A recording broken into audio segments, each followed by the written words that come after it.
I picked up this book again recently. It's called The Four Agreements by Don Miguel Ruiz. It's a really good book. During the month of March, I'm going to be sharing with you some ideas from this book, some background today, and then covering each of the four agreements over the following weeks. The underlying principle that's in this book is that we determine the experience of our life based on our beliefs and the agreements we have made with ourselves about how the world works and about how we walk through the world. We think about some of those agreements that are colloquial expressions that we hear about the way the world works. Life isn't fair, money doesn't grow on trees.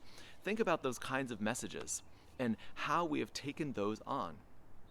And then you can think about and reflect for yourself, do you have some of those statements or beliefs or agreements about yourself? I'm not a good swimmer. I'm not a good athlete. I'm not good at math. I've never done well in my career. Or I'm not good at love. What are some of those agreements that you might have with yourself, whether it's one of those or another one? And how do those influence your experience of the world?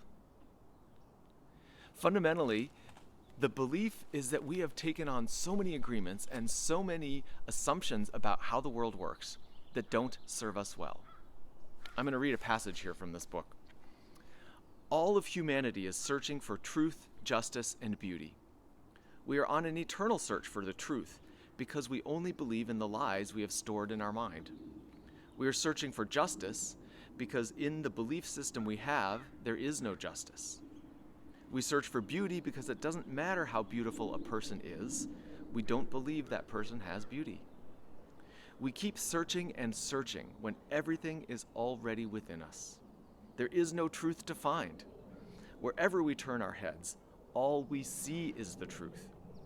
But with the agreements and beliefs that we have stored in our mind, we have no eyes for this truth. I chose this spot specifically because I want you to see the beauty of the tree behind me that is in blossom this spring. You might be able to hear birds chirping and singing in the background, and there's even a child playing in the house next door.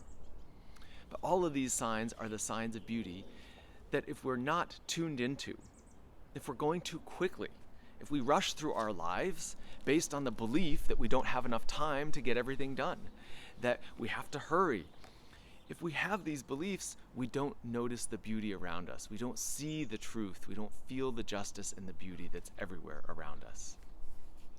He says later that our image of perfection that we have formed in our mind of what it means to experience life in a perfect way, that image of perfection is the reason we reject ourselves.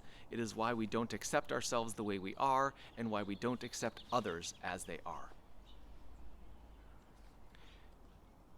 Over the next week, I invite you to join me in an experiment of just accepting yourself exactly how you are. That doesn't mean we don't make mistakes. Everybody makes mistakes. But can we have a mistake without being wrong, without judging ourselves, without criticizing ourselves for that? And with others, can we hold that same gentleness for others and look instead for the beauty around us? Not just in the trees and in the birds, but in the people you love, in your coworkers, and the people you interact with every day. Try that experiment with me for the week.